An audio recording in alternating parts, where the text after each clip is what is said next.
너 지금 대체 뭐 하는 짓이니? 일본의 부촌 도시 도쿄에 있는 초호화 주택에서 알 수 없는 비명과 화난 목소리가 들려오고 있습니다. 이제 막 가족 식사가 끝난 행복한 상황으로 보이지만 어째서인지 한 여성을 제외한 모든 가족들은 주방에 있는 여성의 뒷모습을 보며 손가락질을 한 채 혀를 차고 있는데요. 그런데 그러한 가족들을 어처구니 없다는 표정으로 지켜보던 여성은 결국 가족들을 향해 한마디를 던집니다. 여성의 말을 들은 부모와 형제들은 도저히 믿을 수 없다는 표정을 지으며 서로의 얼굴을 바라본 채 갑자기 식은땀을 흘리기 시작하는데요. 도대체 이 가족들에게는 무슨 일이 있었던 것일까요? 안녕하세요. 저는 일본의 수도 도쿄에 살고 있는 오구리 유나라고 합니다. 저희 가족은 2명의 딸과 1명의 아들, 그리고 사랑스러운 남편이 있는 요즘 사회에서는 보기 드문 꽤 대가족 구성원인데요. 결혼하기 전 너무 가난해서 자식을 낳는다는 것은 상상조차 하지 못했던 저였지만 지금의 남편과 만난 후 주방용품을 판매하는 인터넷 쇼핑몰이 대박이 나게 되면서 지금의 경제적인 여유를 가질 수 있었고, 저와 남편이 그렇게나 꿈에 그리던 자식들이 많은 가정적인 대가족을 꾸릴 수 있었습니다. 하지만 이렇게나 평화롭기만 할 것 같던 저희 인생에 꽤 큰 문제가 생기게 되었는데요. 결혼하고 난 직후 2명의 딸과 1명의 아들을 동시에 키우는 것은 초보 엄마, 그리고 남편인 저희 부부에게는 너무나 힘든 일이었습니다. 물론 돈을 주고 직원들을 고용해 저희 부부가 일을 하는 동안 잠시 아이들을 봐달라는 고용을 할 수도 있었으나 자식들은 부모의 손으로 키워야 한다는 저희 신념 아래 저와 남편은 단 한 번도 아이들의 곁을 떠난 적이 없는데요. 사업이 어느 정도 궤도에 오르고 난 후 저와 남편은 교대로 사무실에서 근무하며 아이들을 돌보게 되었고, 어느 정도 저희 부부가 계획한 대로 아이들은 올바른 경제관념도 가지고 교육도 받으면서 점차 자신들의 꿈을 향해 자라나는 아이들이 되었습니다. 물론 딱 1명만 빼놓고 말이죠. 저희 마지막 막내딸이었던 사키는 어렸을 때부터 저와 남편의 말은 완전히 무시하고 자기 하고 싶은 대로 하던 고집이 센 딸이었습니다. 집안에 돈이 많다고 모든 것을 다 퍼주거나 목적성 없이 키운 적은 단 한 번도 없었던 저와 남편이었지만 어째서인지 사키는 시간이 지날수록 다른 형제들과는 전혀 다른 말도 안 듣고 말썽을 많이 부리는 아이로 변해가게 되었어요. 매일 저와 남편에게 거액의 용돈을 달라고 고집을 부리는 것도 모자라 기초학교에 입학한 이제 막 8살의 나이에도 집에 들어오지 않는 시간이 더 길어지게 되었을 정도였기 때문에 저와 남편은 사키 때문에 너무나 고생을 많이 하게 되었습니다.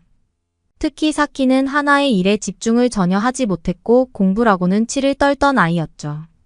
그 중에서도 제일 심각한 문제는 바로 자기 주변 정리를 전혀 못하고 씻지조차 않는다는 것이었습니다. 사키가 혼자서 쓰고 있던 방은 정말 사람이 생활하는 방이 맞나 싶을 정도로 더러운 것을 뛰어넘어 발 디딜 틈조차 없는 심각한 상태가 매일 유지되었고, 사키는 밖으로 나가지 않으면 일주일이 넘도록 씻지 않는 경우도 많아 저와 남편은 화가 머리끝까지 나는 경우가 많았어요. 일본에 있는 유명한 심리 상담가들과 아동 상담사들에게 도움을 요청해보기도 했지만 사키는 의사들과 상담을 시작하면 단 한마디도 하지 않고 그저 책상에 엎드려 잠을 자버렸기 때문에 아무런 방법조차 찾을 수 없었죠. 특히 사키는 물을 너무나 싫어했는데 심지어 마시는 물까지 싫어해서 항상 사키와 식사를 할 때에는 물을 식탁 위에 올릴 수도 없는 황당한 문제까지 있을 정도였습니다. 그야말로 저희 부부로서 사키는 골칫거리 그 자체였고 막내딸이기는 하지만 심각한 문제나 다름없었습니다. 그러던 어느 날 저희 가족이 살고 있던 주택 옆으로 한 한국인 대가족이 이사를 오게 되었어요. 그들 또한 저희 가족처럼 자식들이 많은 대가족 구성원이었기에 저와 남편은 그 한국인 부부와 급속도로 친해질 수 있었죠. 처음 이사를 오게 된 날부터 한국의 전통 음식들이라며 김치와 떡갈비를 비롯한 음식들과 괜찮다면 김치를 이용한 요리를 직접 해주겠다며 상냥한 예의를 보여주던 그 한국인 가족분들은 사키의 문제로 골머리를 앓던 저희 부부에게는 하나의 쉼터이자 여유와 다름없었습니다. 그렇게 저와 남편 그리고 저희 가족은 매일 밤 모든 일이 끝난 뒤 한국인 가족분들과 만나 다 같이 가족 식사를 하며 담소를 나누는 것이 하나의 규칙처럼 되어버렸고 일주일에 5번씩은 가족끼리 저녁을 함께 하게 되었죠. 그 한국인 가족분들에게도 저희 막내딸인 사키와 똑같은 나이의 한국인 소녀가 있었는데 사키는 소연이라는 이름을 가진 그 한국인 가족분들의 막내딸과는 정상적으로 대화도 하고 재미있게 노는 모습을 보여주었고 저와 남편은 그러한 모습을 보면서 사키도 자신이 좋아하는 사람과 있으면 정상적인 모습을 보여주는구나라고 생각할 정도로 사키는 소연이를 만나고 조금씩 무언가 변화되어 갔습니다.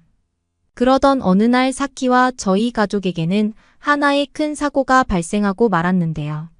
이제 막 10대 초반의 나이였던 사키가 갑자기 저와 남편에게 자신은 한국에서 살아가고 싶으니 한 개월 뒤에 당장 한국으로 가겠다는 헛소리를 하기 시작했기 때문이죠. 처음에는 사키가 갑자기 왜 이런 말을 하는지 전혀 이해하지 못했으나 한국인 가족분들과의 저녁 식사 시간에서 이유를 찾을 수 있었습니다.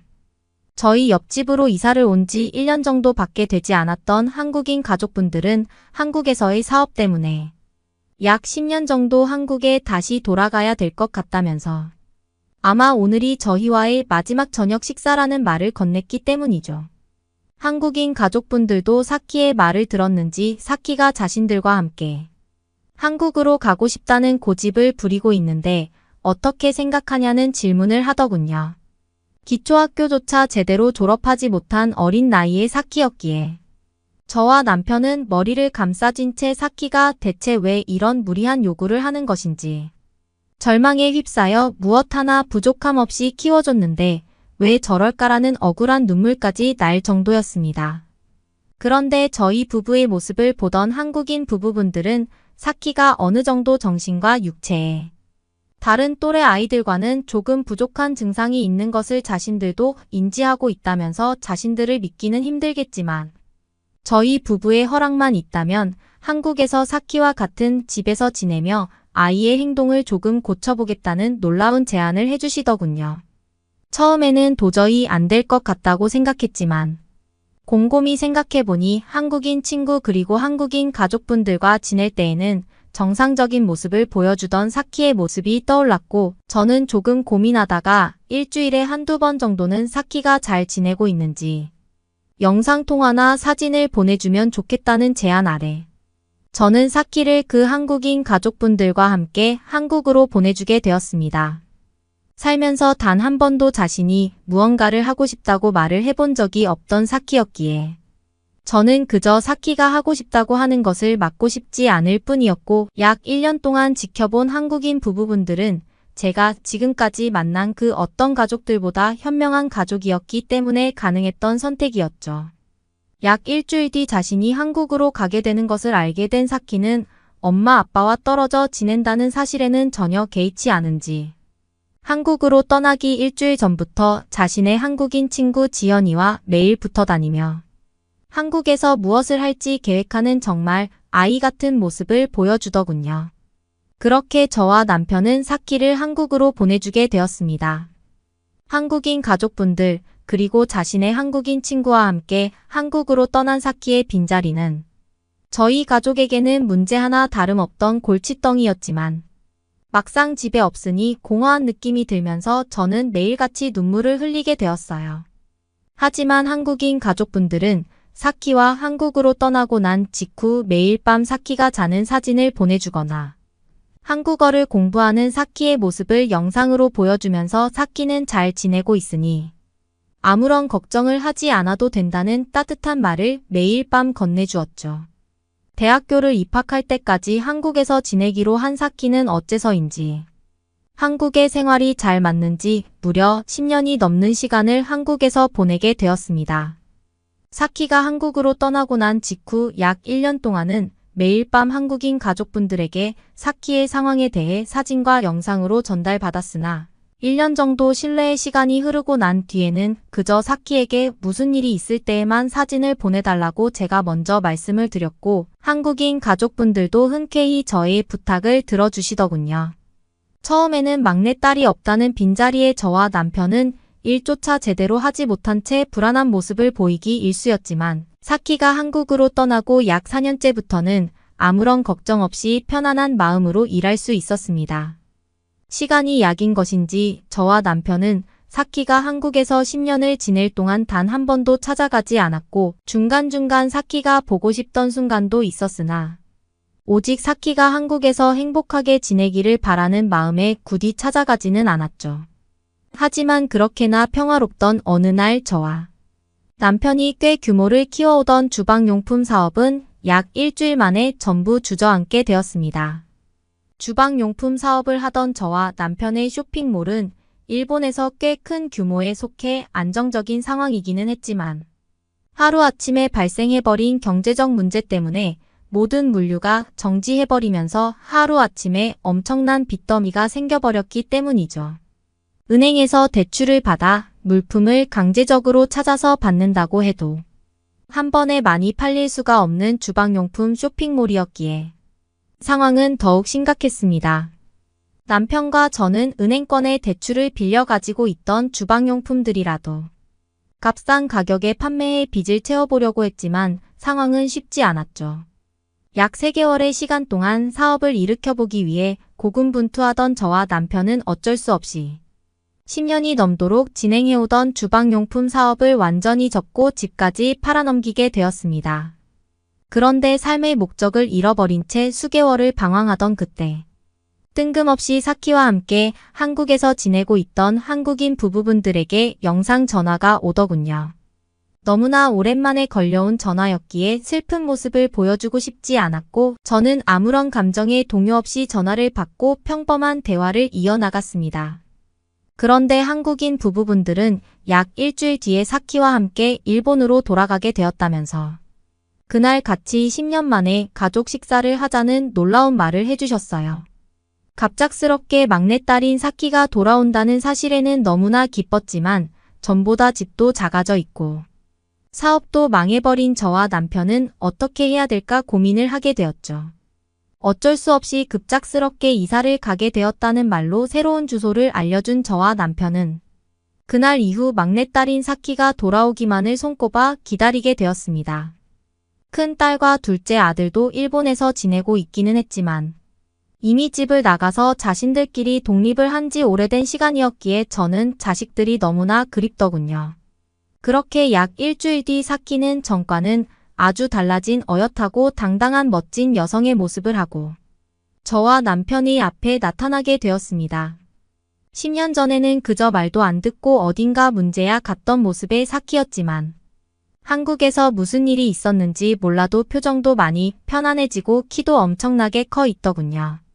곧바로 저와 사키 그리고 10년 만에 만난 한국인 부부분들은 저녁 식사를 하게 되었습니다. 식사를 하던 중 저와 남편은 막내딸 사키에게 사업이 어렵게 돼서 상황이 좋지는 않지만 다시 살아날 계획을 세워보고 있다면서 씁쓸한 말을 건네게 되었죠. 사키는 꽤 놀라는 표정을 짓기는 했었지만 무언가 생각에 빠진 듯 조용히 밥을 먹더군요. 그런데 모든 식사가 끝나고 과일을 먹으려던 순간 사키가 보이지 않았습니다. 평소 같으면 소파에 앉아 편하게 과일을 기다리고 있을 시간이었기에 저는 사키를 찾아다니기 시작했고 주방에서 무언가를 하고 있는 사키를 발견하게 되었습니다. 달그락거리는 소리와 함께 손에 무언가를 착용하고 있던 사키의 모습과 저는 정말 처음 보는 이상한 물건에 너무나 놀라서 사키에게 소리를 지르게 되었고 인기척을 느낀 사키는 빨간색 고무장갑에 거품이 묻은 채로 저를 돌아보더군요. 사키는 자신이 설거지를 하고 있다면서 무슨 문제가 있냐는 평범한 표정을 짓고 있었지만 저는 너무 당황할 수밖에 없었습니다. 지금까지 저는 단 한 번도 접시나 식재료들을 거품을 통해서 닦아본 적이 있지도 않았고 그저 주방용 티슈로만 모든 것을 정리해왔기 때문이죠. 하지만 사키는 확실히 거품을 내서 접시들을 흐르는 물에 씻고 있었기에 저는 사키에게 다가가 왜 접시를 망치고 있냐면서 화를 냈고 상황을 살피기 위해 가까이 다가가게 되었습니다. 그런데 가까이 다가가서 본 접시들은 제가 지금껏 티슈로만 닦던 것보다 더 깨끗해져 있더군요. 이해할 수 없는 상황에 대체 이게 뭐니 라면서 저는 화를 내기 시작했지만 사키는 한국에서는 접시들을 흐르는 물에 거품을 내서 씻고 마지막은 자연 건조하는 것이 올바른 씻기의 세척 방법이라며 한국을 제외한 대부분의 나라들은 접시도 제대로 씻지 않는 비위생적인 문제를 가지고 있다면서 자신이 한국에서 배워온 설거지에 대해 설명을 해주기 시작했습니다. 사키는 자신이 한국에서 직접 설거지를 하기 위해 고무장갑도 가져왔다면서 빨간색의 장갑을 낀 손을 저에게 들어서 보여주었고 저는 그 순간 하나의 생각이 머리를 스쳐가더군요. 일본에서는 접시에 묻은 음식물들이 잘 떨어지지 않으면 그때 새로 접시를 사거나 그것을 칼로 긁어내는 것이 하나의 방법이었는데 사키가 아는 한국의 방법처럼 물에 거품을 내서 식기를 씻으면 더는 그럴 일이 없어 보이더군요. 사람의 몸을 씻는 것과 똑같은 이치인데 이렇게나 간단한 걸 왜 하지 않았을까라는 생각에 저는 사키가 가져온 한국의 빨간 고무장갑과 설거지용 세제 그리고 스펀지 같은 것들을 수입해서 일본에 팔아야겠다는 생각에 이르렀습니다. 아무래도 시간이 지나면서 위생적인 관념이 더 올라가게 되었기 때문에 대부분의 사람들이 설거지라는 것을 모르는 일본에서는 확실한 사업 아이템으로 보였죠.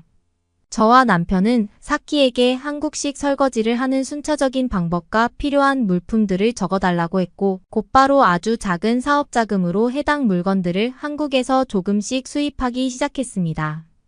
일본의 한 마트에서 팔기 시작했던 한국식 설거지용 세트는 약 한 달 정도가 지나자 일본 주부들 사이에서 엄청난 인기로 내놓는 즉시 전부 팔리기 시작했고 저와 남편은 드디어 방법을 찾은 것만 같았죠.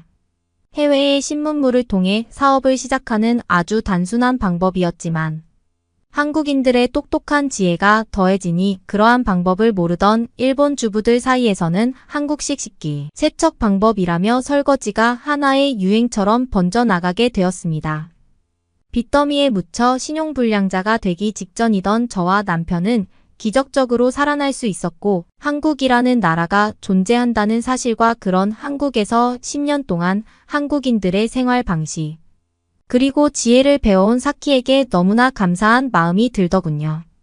그리고 약 1년이라는 시간이 지난 지금 저희 가족 전부는 한국인 부부분들과 함께 새롭게 한국에서 정착할 계획을 실행하려고 합니다. 단순 설거지를 통해 한국이라는 나라와 생활 방식에 관심을 가지게 된 저와 남편은 한국이라는 나라를 알게 되면 알게 될수록 이렇게 편리하고 깨끗한 나라가 있었다는 것에 놀랄 수밖에 없었고 일본이라는 좁은 우물에서 벗어나 한국에서 또 다른 인생을 살아가기 위해 도전해 보려고 합니다. 약 10년 전 고집불통이었던 사키를 한국에 보내지 않았다면 이 모든 것은 일어나지 않았을 일이기에 저와 남편은 오늘도 한국이라는 나라가 존재하는 것에 감사함을 느끼고 있어요. 여기는 승무원들이 휴식을 취하고 있는 한 항공사의 휴게실. 갑자기 어떤 승무원이 다른 승무원에게 말을 걸자 그 말을 들은 승무원이 보란 듯이 어떤 버튼을 눌러버립니다. 처음 말을 건 승무원은 굉장히 당황하면서 땀을 뻘뻘 흘리기 시작하는데요. 대체 이 휴게실에서는 어떤 일이 벌어진 건지 한번 알아보러 가실까요? 안녕하세요. 저는 유럽의 한 항공사에서 일하고 있는 일본 출신 승무원 아키코입니다. 어릴 때부터 비행기를 타고 하늘을 날아다니는 게 꿈이었어요. 그런 제 꿈을 이루려면 정말 힘든 과정을 거쳐야 했어요. 승무원이 되기까지 엄청 까다로운 시험을 통과해야 했죠. 승무원이 되려면 외국어는 기본이고 친절한 서비스 정신의 안전수칙까지 빠짐없이 익혀야만 했거든요. 그 모든 관문을 뚫고 교육생이 되었을 때 저는 큰 깨달음을 얻었어요. 하늘 위 멋진 경치를 감상하는 것도 중요하지만 승객분들께 최고의 서비스를 제공하는 건 그 이상으로 보람찬 일이란 걸 말이에요. 긴 시간 교육을 받고 저는 드디어 정식 승무원이 되었어요. 정말 꿈만 같았죠. 그날의 벅찬 감동은 아직도 잊히지가 않아요. 제가 동경하던 하늘 위에서 당당히 일할 수 있게 되다니 믿기지가 않더라고요. 처음 탑승했던 비행기 안에서의 순간순간들이 어제 일처럼 또렷하게 떠오르네요. 모든 게 경이롭고 가슴 설레는 경험들의 연속이었죠. 전 세계 곳곳에서 오신 다채로운 승객분들과 만나 뵙고 이야기 나누는 게 정말 매력적이더라고요. 서로의 문화가 달라서 낯설 법도 한데 오히려 그 차이를 즐기면서 소통하는 묘미가 있었달까요? 그 중에서도 동료들과 함께 열심히 일했던 시간들이 특별히 기억에 남아요. 처음엔 어색했던 사이였는데 시간이 지나면서 일도 생활도 함께하는 끈끈한 유대감이 생겼거든요. 우리의 팀워크로 안전하고 쾌적한 비행을 만들어 나갈 때마다 정말 뿌듯했어요. 함께 웃고 울며 지냈던 그때의 추억들은 저에겐 평생 잊지 못할 보물 같았죠. 그렇게 즐겁게 일하던 어느 날 갑자기 이상한 낌새가 느껴지기 시작했어요. 선배나 동료들의 태도가 미묘하게 달라진 거죠. 아무리 지켜봐도 뭔가 저만 따돌림 당하는 것 같은 느낌이 지울 수가 없더라고요. 처음에는 그냥 기분 탓이려니 했는데 자꾸 반복되는 일들을 겪다 보니 동료와 선배들이 저를 싫어한다고 생각이 들 수밖에 없었어요. 저도 실수하면서 혼날 때가 있었죠. 커피를 쏟는다거나 짐을 잘못 싣는 바람에 꾸중을 듣기도 했어요. 근데 이상하게 똑같은 실수라도 제가 하면 유독 심하게 혼이 나는 거예요. 옆에서 선배의 잔소리를 듣는데 마치 용서 못할 큰 죄를 지었다는 듯이 대하는 거 있죠. 다른 애들이 실수해도 대수롭지 않게 여기더니 저한테만 그러니까 너무 불공평하다는 생각이 들더라고요. 심지어 어떤 선배는 막말로 너는 승무원 자격 없으니까 당장 짐 싸서 나가라 라면서 욕을 퍼붓기까지 했어요. 순간 머리가 띵하면서 얼굴이 화끈거리더라고요. 그때의 모멸감이란 아직도 잊히지가 않네요. 비행이 끝나고 휴게실에 가면 눈에 띄게 분위기가 달라지는 걸 느꼈어요. 다들 즐겁게 떠들다가도 제가 들어오게 되면 갑자기 조용해지는 게 한두 번이 아니었죠. 동료들이 수근거리는 소리에 귀를 기울이면 자신들끼리 쑥덕쑥덕 제 험담을 하는 것 같아서 마음이 편치 않았어요.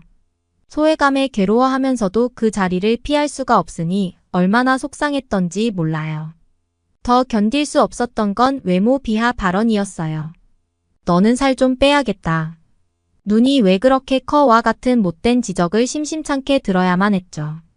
나름 꾸준히 관리하고 있다고 생각했는데 그런 외모 비하 발언을 매일같이 듣자니 자존감이 바닥까지 점점 떨어지더라고요.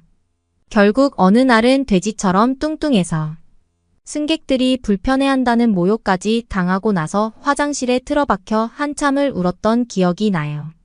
제 풍만한 몸매가 정말 원망스러웠어요. 그렇게 펑펑 운 탓에 눈이 퉁퉁 부었는데도 꾹 참고 웃는 얼굴로 승객분들을 모셔야 했으니 이해되시겠죠? 그때만큼 괴로울 때가 없었죠. 정말 힘들었지만 저는 이 악물고 악착같이 버텼어요. 누구보다 간절히 꿈꿔왔던 일이니까요.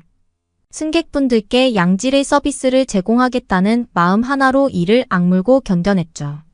그래도 가혹한 시선과 악의의 참말들은 점점 더 모질어져서 이젠 이 상황을 어떻게든 벗어나고 싶다는 절박함밖에 남지 않더라고요. 하지만 당장은 방법이 없었어요. 그저 매일 아파하고 상처받은 채로 하루하루를 견뎌내야 했죠. 그때 저는 동료들의 괴롭힘에 시달리느라 정말 스트레스가 이만저만이 아니었어요.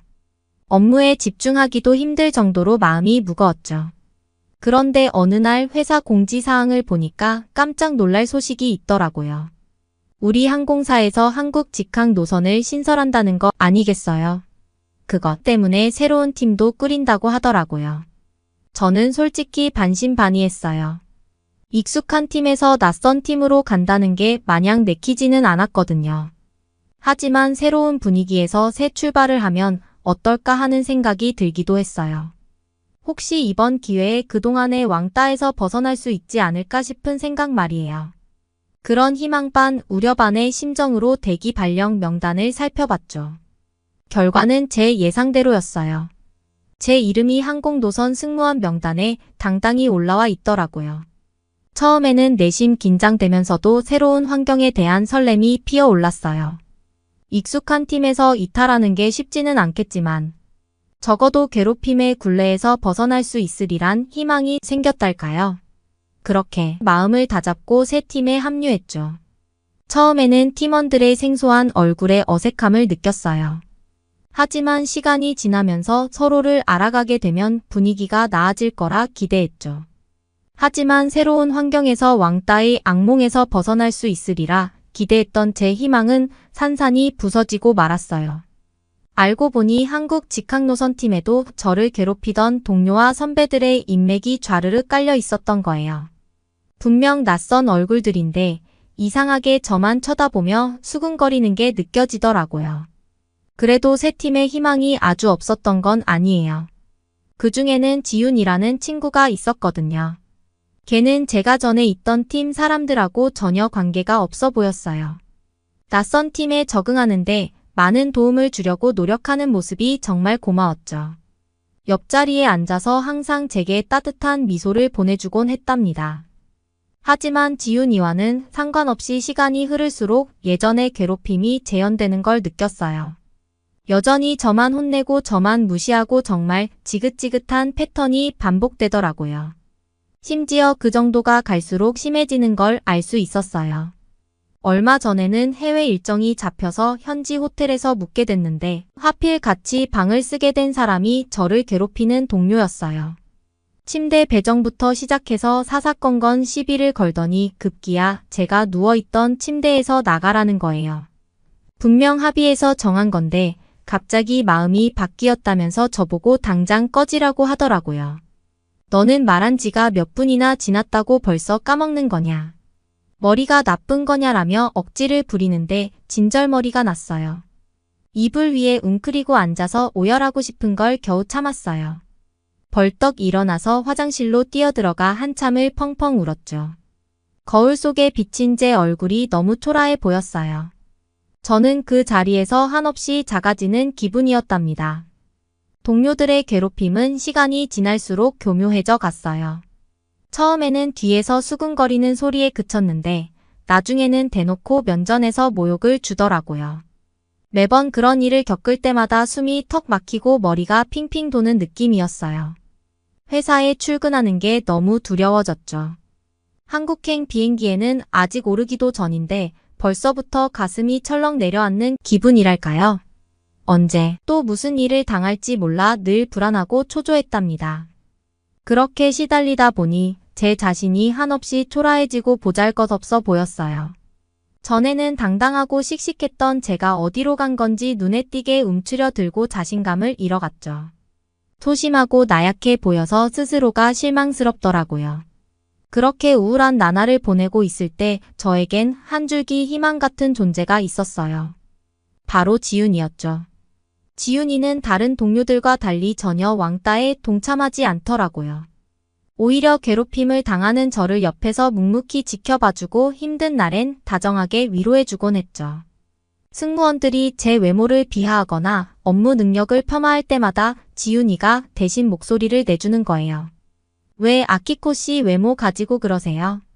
승무원은 기본적으로 서비스 마인드만 갖추고 안전수칙만 잘 지키면 되는 거지 외모는 중요하지 않잖아요. 그리고 아키코 씨 외모 어디가 어때서 비난하는 건데요? 라고 당당하게 말하는 거예요. 그럴 때면 제 마음이 한결 가벼워지곤 했죠. 괴롭힘에 동조하지 않고 제 편이 되어준다는 게 얼마나 큰 힘이 되는지 몰라요. 지윤이 덕분에 저는 완전히 무너지지 않고 버틸 수 있었어요. 휴게실에서 외톨이로 앉아 있어도 지윤이가 제 옆자리에 앉아서 따뜻하게 말을 걸어주니까요. 같이 식사하러 가자고 할 때도 있고 힘들어 보일 땐 속 깊은 얘기도 들어주면서 공감해 주더라고요. 그 모든 게 제겐 너무 소중하고 감사한 시간들이었어요. 지윤이라는 동료가 있다는 것 자체만으로도 저는 위안을 얻고 힘을 낼 수 있었답니다. 그렇게 지윤이의 도움으로 하루하루 버텨내던 어느 날 일이 있었어요. 저를 괴롭히던 선배가 또다시 트집을 잡으려고 달려들었죠. 근데 평소와 다르게 지윤이가 그 선배 앞을 가로막더니 지금 뭐 하시는 거예요?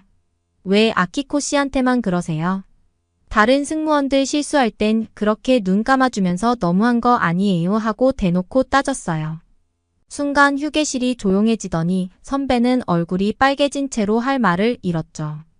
그 뒤로 그 선배는 한동안 저를 쉽게 건드리지 못했어요. 지훈이가 저를 감싸주는 모습에 다들 눈치를 보는 느낌이더라고요. 정말 지훈이가 아니었다면 이 험난한 시간을 버텨낼 수 있었을까 싶다니까요.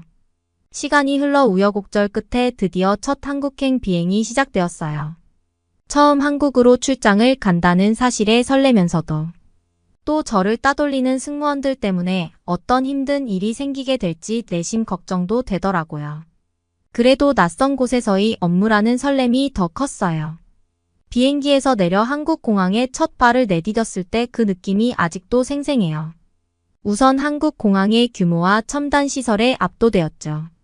일본과는 비교할 수 없을 정도로 크고 현대적인 느낌이었거든요.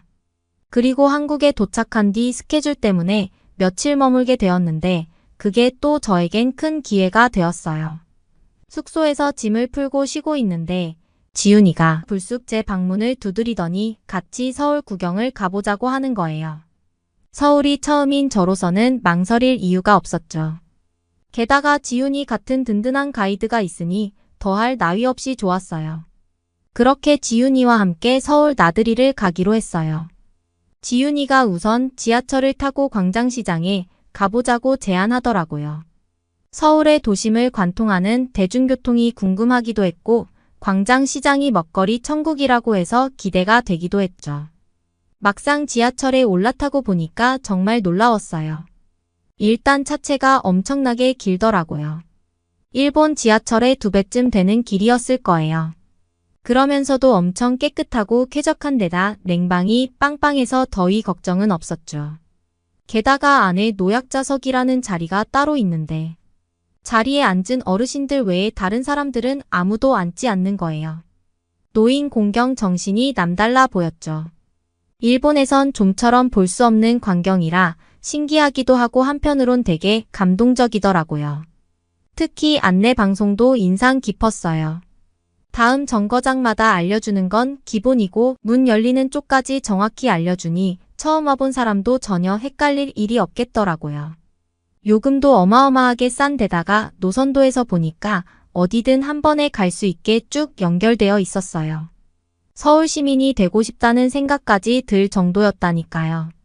지훈이와 함께 신나게 지하철 여행을 마치고 우리는 광장시장에 도착했어요. 시장 안에 들어서자마자 온갖 먹거리 냄새가 풍겨왔죠. 호떡부터 만두와 분식, 그리고 생전 듣도 보도 못한 음식들까지 생각한 것보다 많은 음식들이 있더라고요. 음식들을 계속 보다 보니 안 그래도 출출했던 배가 금세 꼬르륵거리기 시작했답니다. 먹거리 천국이 따로 없더라고요. 이 거리를 걷는 것만으로도 배가 부른 느낌이 들 정도였어요. 그런데 그 많은 음식들 중에서도 제 눈길을 확 사로잡은 게 있었으니 그게 바로 산낙지였죠. 유튜브에서도 많이 봤던 음식이라 지훈이한테 꼭 먹어보고 싶다고 졸랐더니 흔쾌히 좋다고 하더라고요. 가게 앞에 도착했을 때 실제로 처음 본 산낙지의 모습에 저는 경악을 금치 못했어요. 하얀 접시 위에 통통한 낙지가 잘려있는데도 불구하고 아직 살아 꿈틀거리며 올려져 있었거든요. 마치 우주에서 온 외계 생명체 같다는 생각까지 들었다니까요. 산낙지는 도대체 어떤 맛일지 상상도 안 갔답니다. 용기를 내어 젓가락으로 집어보니 탱탱한 식감이 젓가락 끝으로 만져지는 게 신기했어요. 지훈이가 알려준 대로 기름장에 살짝 찍어서 입에 넣자마자 제 눈이 휘둥그레졌죠. 낙지가 입안에서 사르르 미끄러지는 느낌과 함께 오독오독 씹히는 식감이 정말 특이했어요. 처음에는 좀 질긴 느낌에 적응이 안 됐는데 씹을수록 은은하게 올라오는 고소한 맛에 푹 빠지고 말았죠. 참기름과 소금이 합쳐진 소스와 환상의 조화를 이루니 너무 맛있어서 계속 손이 가더라고요. 어느새 접시가 싹 비워져 있는 거 있죠. 산낙지에 홀딱 반해버린 저는 거침없이 한 접시를 더 비웠어요. 하지만 산낙지만으로는 배가 모두 채워지지 않더라고요. 제가 지윤이한테 배가 고프다고 징징거리자 지윤이는 선지의 장국을 먹으러 가자고 했죠. 식당에 가서 바로 주문을 하고 선지 해장국이 나왔는데 또 한 번 충격을 받았답니다. 뭘 보고 기겁을 했냐고요. 바로 국물에 둥둥 떠다니는 검붉은 세 개의 덩어리들 때문이었어요. 동글동글한 모양새가 마치 초콜릿 같아 보이는데 도대체 정체가 뭔지 알 수가 없더라고요. 호기심에 숟가락으로 한 입 떠 먹어보니 처음 먹어보는 식감에 저도 모르게 처음에는 당황했답니다. 젤리처럼 말랑말랑하면서도 퍽퍽한 게 도무지 상상이 안 갔어요. 근데 입에서 우물거리는 걸 씹다 보니까 점점 고소한 맛이 올라오는 거예요. 게다가 얼큰하고 칼칼한 국물 맛은 또 얼마나 뜨끈한지 몰라요. 국물을 먹을 때마다 제 속에 국물이 어디로 흘러들어가는지 다 느껴지더라고요. 한국에서는 이 맛을 두고 시원하다고 표현한다는데 정말 딱 들어맞는 말이라고 생각했어요. 그때 지훈이가 이런 국물 요리에는 소주 한 잔이 딱이라면서 어울리는 조합이니 꼭 도전해보라고 귀띔해 주는 거예요. 한국까지 왔는데 한국의 술을 또 안 마셔볼 수 없었죠. 소주잔을 기울이며 우린 그동안 못다한 이야기를 나누기 시작했어요. 어쩐지 서로에 대해 더 알고 싶은 마음이 간절했죠. 분위기가 무르익어갈 때쯤 저는 스스로도 놀랄 만큼 입을 열고 있었어요. 평소엔 꺼내기 어려웠던 왕따 당했던 경험들을 술김에 주저리 털어놓고 있더라고요. 어느새부턴가 갑자기 돌변하던 동료들의 모습부터 이때까지 괴로웠던 일들이 폭풍처럼 쏟아져 나왔죠. 이야기를 하면 할수록 억눌렸던 마음이 한결 가벼워지는 걸 느꼈어요. 그 모든 이야기를 지훈이는 묵묵히 들어주었어요. 때로는 분노에 찬 눈빛을 보내면서도 따뜻한 위로를 건네더라고요. 그 자리에서 눈물을 터뜨렸던 것 같아요. 그동안 쌓아뒀던 응어리를 싹 비워내는 듯한 기분이었죠.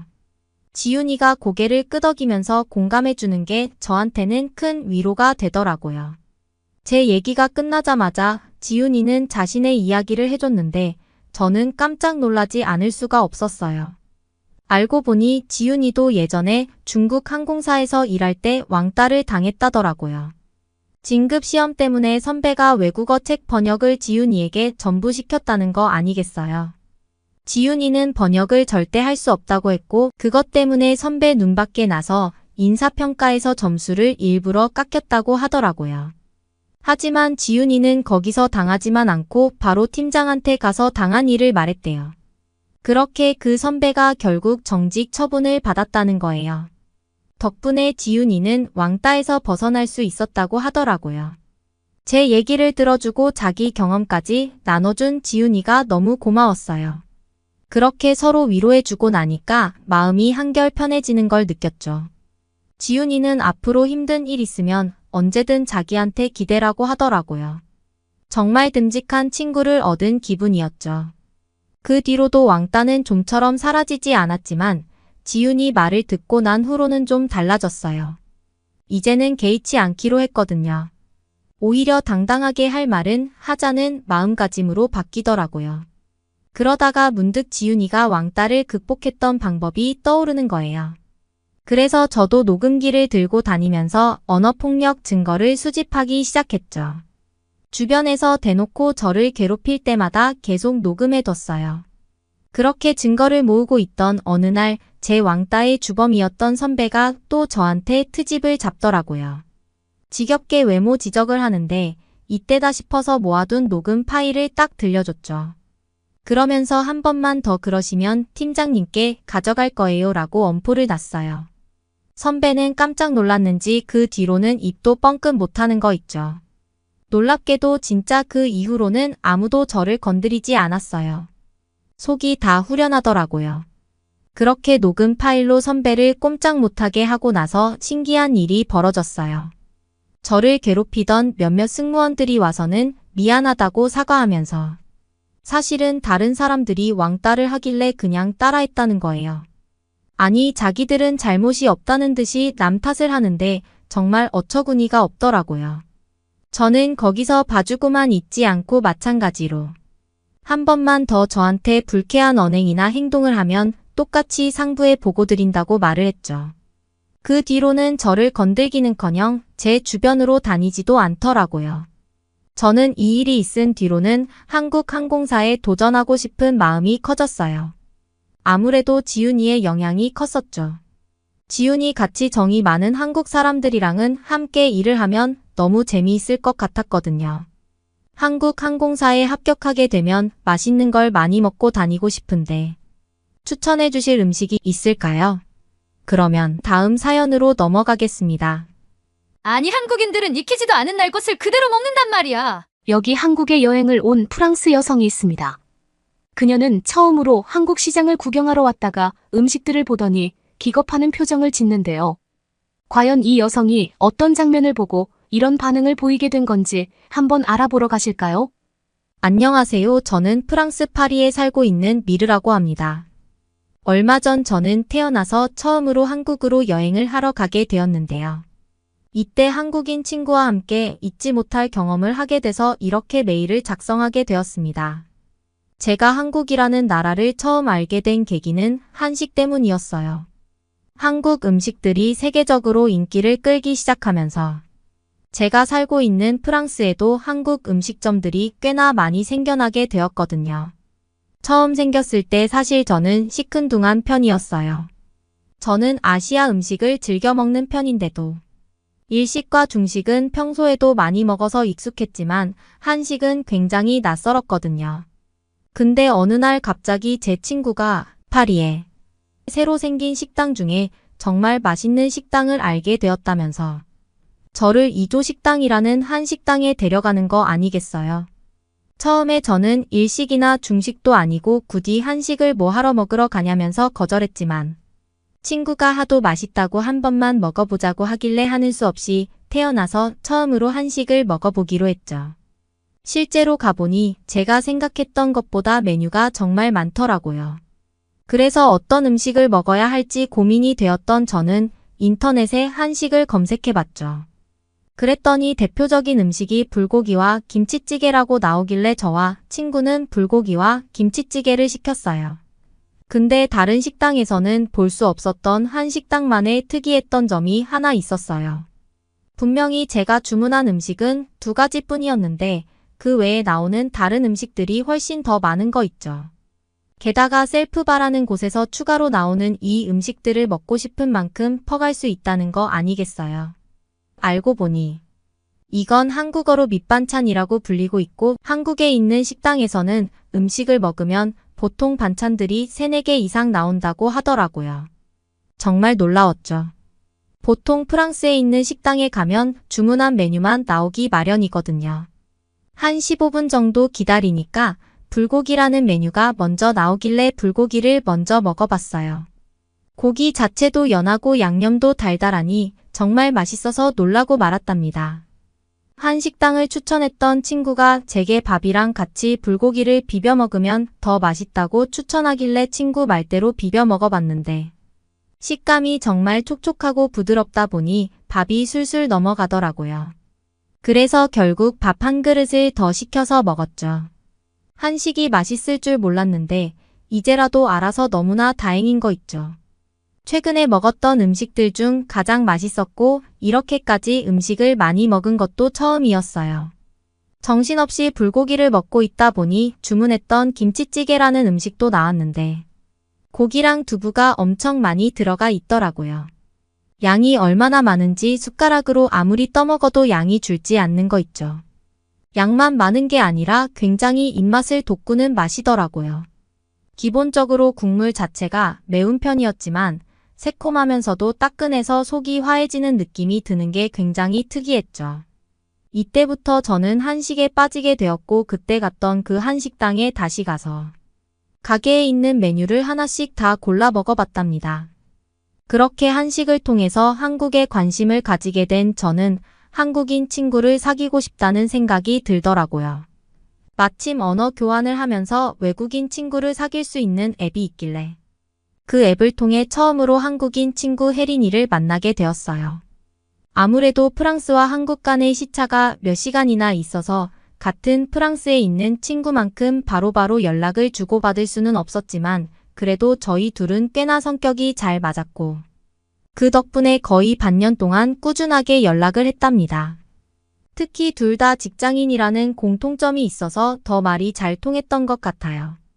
다른 나라에 살고 있지만 각자 다니고 있는 회사에서 있었던 속상한 일이나 기쁜 일들을 서로에게 공유하면서 친밀감을 많이 쌓게 되었죠. 그러다가 휴가철이 되었고 해외여행을 가야겠다는 생각이 들더라고요. 마침 나중에 시간 되면 한국으로 꼭 놀러오라고 했던 제 친구 혜린이가 떠올랐고 꽤 오랫동안 연락해왔지만 여태까지 실제로 만나보지는 못했던 혜린이를 이번 기회에 실제로 만나보고 싶다는 생각이 들었던 저는 혜린이에게 연락을 했어요. 제가 한국에 여행하러 가겠다는 이야기를 하자 혜린이는 흔쾌히 한국에 오면 자기가 한국을 구경시켜 줄 테니 얼른 오라면서 굉장히 반기더라고요. 일주일 정도 한국 여행을 할 계획이었는데 혜린이가 자기 집에서 자면 되니 숙박은 걱정하지 말라는 거 아니겠어요. 굉장히 든든했죠. 그렇게 설레는 마음으로 저는 태어나서 처음으로 한국으로 가게 되었어요. 인천공항에 도착했는데 혜린이가 환영한다는 카드를 들고 있어서 바로 알아볼 수 있었죠. 연락은 꽤 오랫동안 했지만 실제로는 그때 처음으로 만난 거였어요.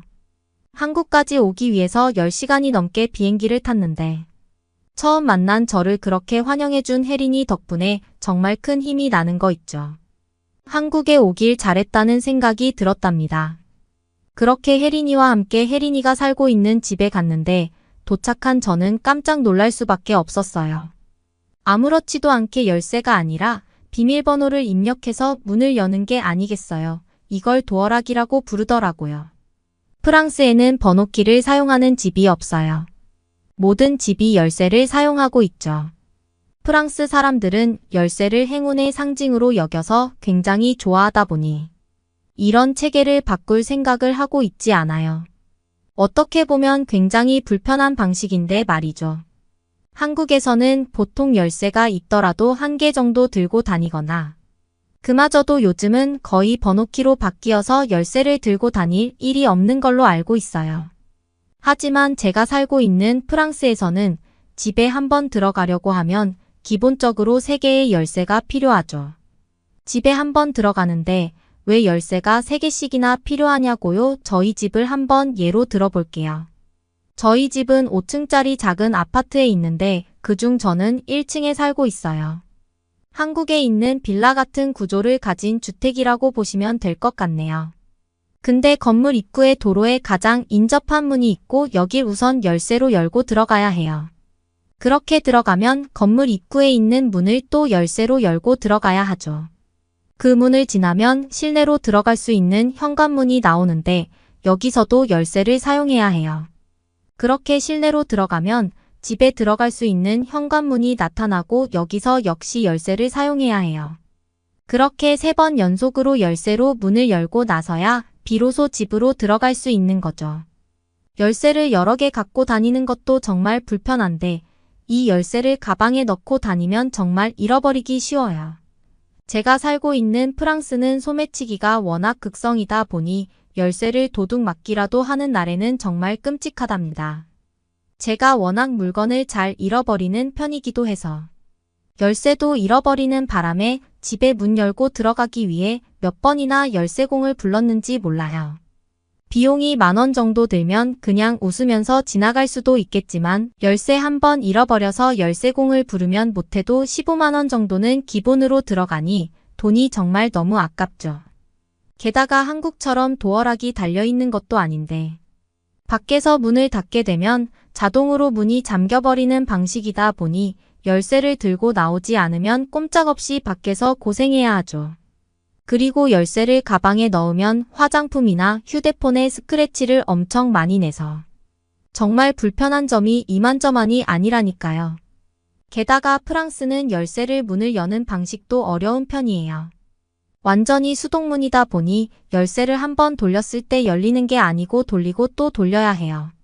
그래야 문이 열리죠. 아마 한국인 여러분들은 이게 무슨 말인지 모르시겠죠? 한국은 비밀번호로 열리는 도어락만 있어도 보안이 튼튼하니까요. 프랑스 가정집에 달려있는 현관문은 사중으로 잠금 장치가 되어 있어서 열쇠 하나를 4번이나 꽂은 다음 돌려서 문을 열어야 한답니다. 방법이 복잡하다 보니 프랑스에 처음으로 여행 와서 에어비앤비 같은 숙소를 예약한 사람들은 처음에 열쇠로 문을 열 줄 몰라 당황하는 사람들이 많은 걸로 알고 있어요. 사실 프랑스 사람들은 놀랍게도 집을 열 수 있는 열쇠만 3개를 갖고 다니고 있고 실제로는 더 많은 열쇠를 관리하고 있어요. 집안에서 사용되는 열쇠들까지 전부 합치게 되면 거의 10개 가까이 될 거예요. 예를 들어서 집에 차고가 있는 사람들은 차고를 열거나 가스함, 상수도함, 배전반 창고 같은 것들을 열 때 모두 열쇠를 사용하거든요. 이런 프랑스의 상황을 지켜보던 몇몇 한국 사람들이 프랑스에서 도어락 사업을 하면 잘 될 것 같다고 했다던데 프랑스 사람인 제 생각엔 프랑스 사람들의 열쇠 사랑이 워낙 대단하기 때문에 아마 도어락으로 바꾸기엔 쉽지 않을 것 같아요. 이렇게 열쇠를 쓰는 게 정말 불편한데도 프랑스 사람들의 고집이 워낙 세다 보니 아직까지 고쳐지지 못하고 있는 거죠. 불편한 게 있으면 바로바로 고치는 한국인들의 신속함이 정말 부럽답니다. 그렇게 저는 혜린이 집 안으로 들어가는데 방 개수도 정말 많고 방의 크기 자체도 정말 넓은 거 있죠.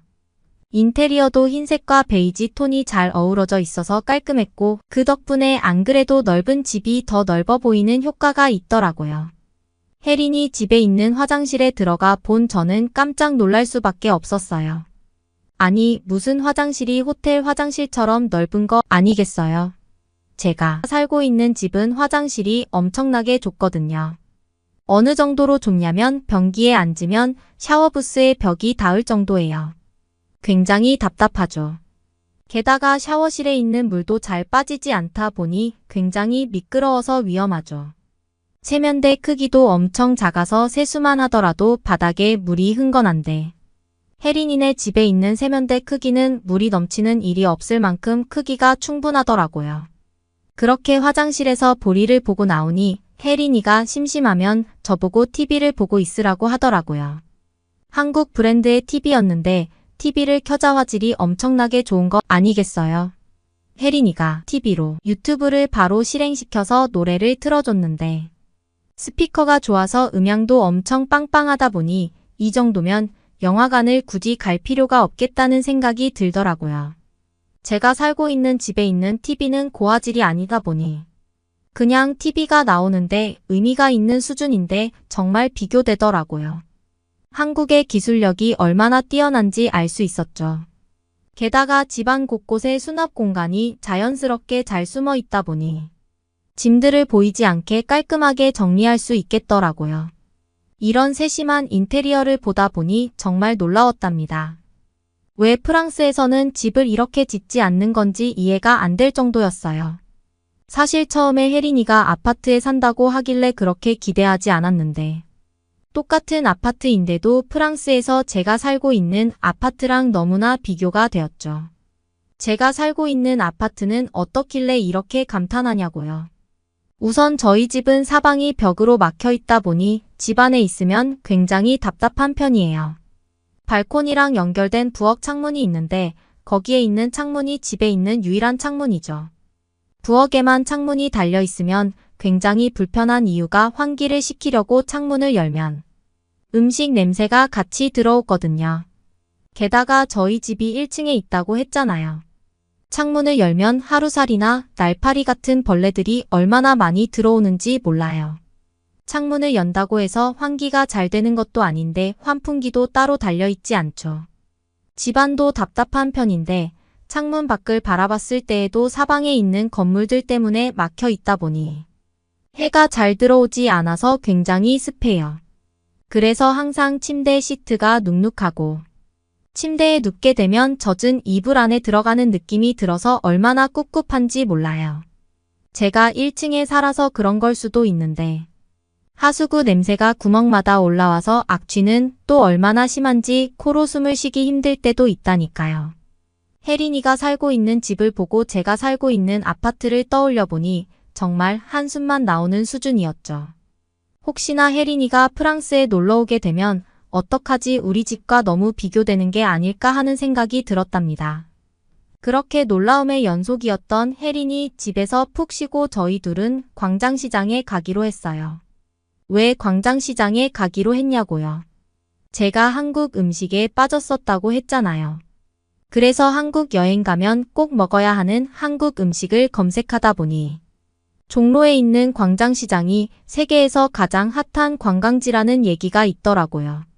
한국인이 광장시장에 놀러와서 어색했다는 농담이 있을 정도로 전 세계에서 몰려오는 관광객이 많은 시장이라길래 이번 여행 때 꼭 광장시장을 가야겠다는 생각을 하게 되었죠. 제가 광장시장에 가고 싶다고 하자 혜린이는 거기에서 파는 음식 중에 산낙지와 육회를 먹어보라고 추천을 하더라고요. 그래서 무슨 음식인지는 잘 몰랐지만 혜린이가 추천을 한 음식이라서 맛있을 것 같다는 생각이 들어서 별 의심 없이 혜린이를 따라갔어요. 우선 처음에는 산낙지를 먹어보기로 했죠. 그렇게 산낙지를 처음으로 본 저는 충격을 받을 수밖에 없었어요. 알고 보니 산낙지는 살아있는 낙지를 익히지 않은 채 생으로 먹는 음식인 거 아니겠어요.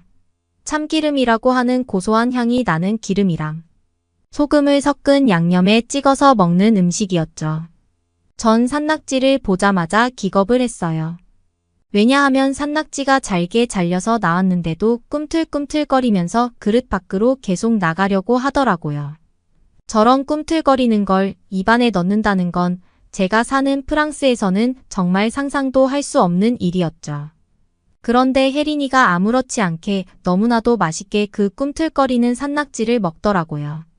그래서 저도 기왕 한국에 왔으니 한 입이라도 먹어보자는 생각으로 큰 용기를 내서 산낙지를 입안에 넣었어요. 그러자 산낙지가 입술에 붙은 채로 도저히 떨어지지 않더라고요. 엄청나게 당황했죠. 그 장면을 본 혜린이가 산낙지를 꼭꼭 씹어보라는 말을 하길래 천천히 씹어봤는데 뭔가 톡톡 터지는 식감이 신기하더라고요. 고소한 향이 입에서 느껴지면서 짭짤한 맛이 났는데 은근히 중독되는 맛이었죠. 그렇게 산낙지에 대해 매력을 알게 된 저는 두 번째 음식으로 육회를 먹으러 갔어요. 육회는 그래도 산낙지보다는 거부감이 훨씬 덜 들더라고요. 왜냐하면 프랑스에 비슷한 음식이 있는데 이 음식이랑 생긴 게 비슷했거든요.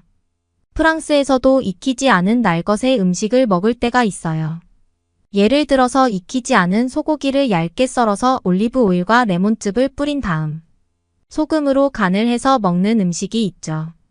꽤나 익숙한 비주얼의 육회를 처음 먹어봤는데 육회는 씹을수록 육즙이 가득하고 고소하더라고요. 계속해서 먹다 보니 살짝 느끼하다는 생각이 들었는데 그때 같이 나온 베르 육회와 같이 먹으니 시원하고 상큼한 맛 덕분에 입안이 개운해지는 거 있죠. 그렇게 저와 혜린이는 육회 한 접시를 순식간에 비웠답니다. 그 외에도 정말 많은 한식 요리들을 이번 한국 여행에서 먹었는데 왜 한식의 인기가 전 세계를 휩쓸고 있는지 다시 한번 알 수 있는 맛이었어요. 적다 보니 광장시장에서 먹었던 육회가 생각나서 또 먹으러 가고 싶네요. 한국인 여러분들 제가 한국에 육회 먹으러 가면 반갑게 반겨주실 거죠? 여러분은 어떻게 보셨나요? 응원과 격려의 한마디씩을 댓글로 남겨주시기 바랍니다. 사연자분들께 전달해드리겠습니다. 실제 사연 제보를 받고 있습니다. 채택되신 분께는 작은 선물도 보내드리고 있습니다. 저희의 사연이 여러분의 하루에 작은 힘이 될 수 있었으면 좋겠습니다. 감동적인 사연을 주변 분들과 이야기 나눠보세요. 더욱더 좋은 영상으로 다시 찾아뵙겠습니다.